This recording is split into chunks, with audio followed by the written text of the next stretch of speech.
Joe Healy with D1 Baseball here with Tennessee head baseball coach Tony Vitello. His team is taking part in the Shriners Children's College Baseball Showdown, where they will take on Texas Tech, Oklahoma, and Baylor at Globe Life Field. Should be a fun tournament for a fabulous cause, Shriners Children's Hospitals. Coach, I appreciate you joining us this morning. Yeah, my pleasure. Excited about the tournament that's right around the corner, really. Yeah, no kidding. It gets here quicker and quicker every year, it seems like. And speaking of the lead up to the season, um, are there any themes or points of emphasis you and your staff have impressed upon the team going back to the fall all the way into the lead up to the season? I don't think like a mantra or anything like that. I think what we have this year that's uniquely different than last year is internal competition. So everybody needs to have an open mind about what might be asked of them, at any point in the year, really, but especially at the start when, to be honest with you, we'll be looking for our best combination. Maybe not necessarily the best player at this spot, but the best overall combination for us before we head into SEC play, and that applies to pitching and hitting.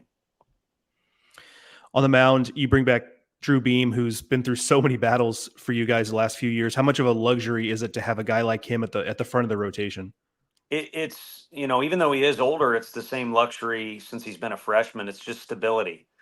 We've had some really dynamic arms step on that mound, and it's not like he doesn't have velo or good stuff either. But really, what he's had more than any other pitcher than we've had in our career is just that calming influence in our locker room, in the dugout, and then in particular on game day when he throws for us.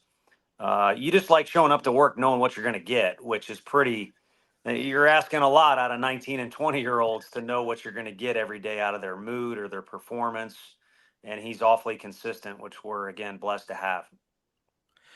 What do you make of kind of the competition in a rebuilt rotation behind Beam? The last couple of years, you guys have had the luxury of having this kind of the same three guys in the rotation, a little bit different for you guys leading up to this season. Yeah, it is. And, you reflect back on 2022, we honestly didn't know who was going to be in that starting rotation at all. We went in Friday, Saturday, and then TBA. And of course, we thought Blade Tidwell, who was a draft eligible sophomore, would be our Friday guy, and he was injured or a little bit sore. So everything was thrown for a loop. So, the story will be written, and by the end of the year, we'll know who our three guys are, what order we use guys in. But I think for now, there's a lot of guys that are getting better under Coach Anderson's tutelage, which is kind of the theme around here. And I think we need to be willing to, leave no stone unturned and try everything. And the guys need to be willing to take the ball when they get it. And, again, each team is different. So by the end of the year, we'll know how we wanted to attack it. But for now, there are a lot of unanswered questions that are kind of fun ones. Because, again, I do think we have some internal competition and some quality options at a lot of different spots positionally and again on the mound. Offensively, your fans are obviously super familiar with Christian Moore, but for other fans of other teams who are listening or watching to this, tell us a little bit about Christian Moore and what makes him one of the more dynamic players in the country. Well, he's a unique kid because he's got a tremendous combination of a mental skill set and physical skill set.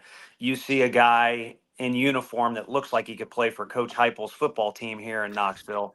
But then you also need to realize if you're with him day in and day out or watching him on any given game day, he's got a unique skill set mentally as well, and that's the combination every baseball player wants. And so when he's attacking the game right and trying to help the team win, as he did in the regional last year when he was regional MVP, he's a leader and one of our more dynamic players. And I think this is a unique year for him because he's going to maybe be asked to play a bunch of different positions, whereas the last couple of years he just kind of settled in as either a second baseman or a DH for us.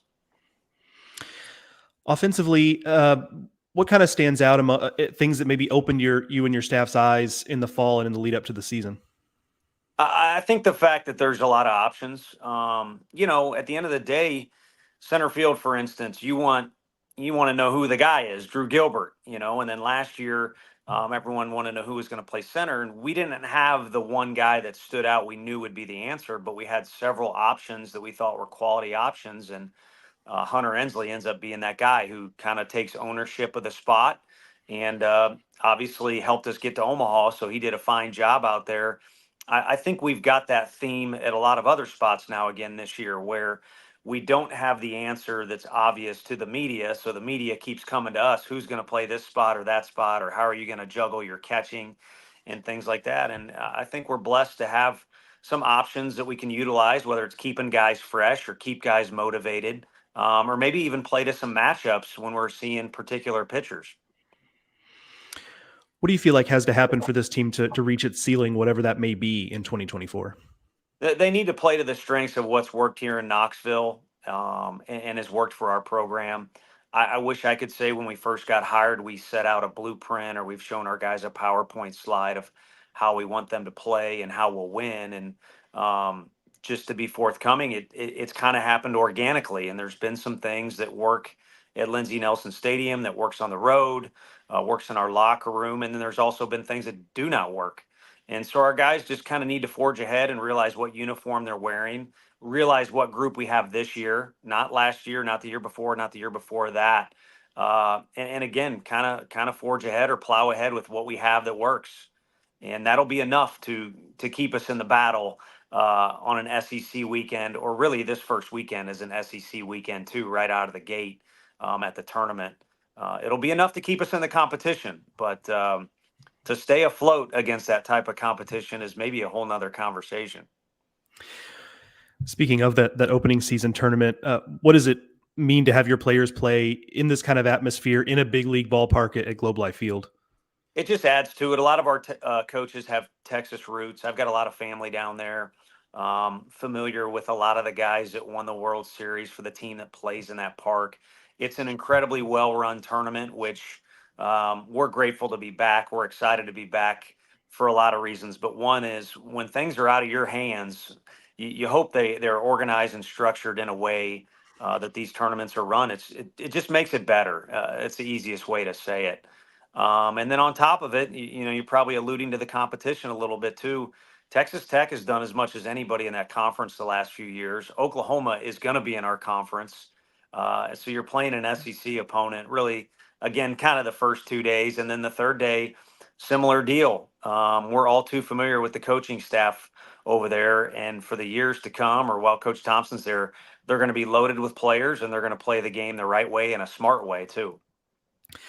Again, Tony Vitello, Tennessee head baseball coach, his team taking part in the Shriners Children's College Baseball Showdown opening weekend against Texas Tech, Oklahoma, and Baylor at Globe Life Field. Coach, again, we appreciate your time.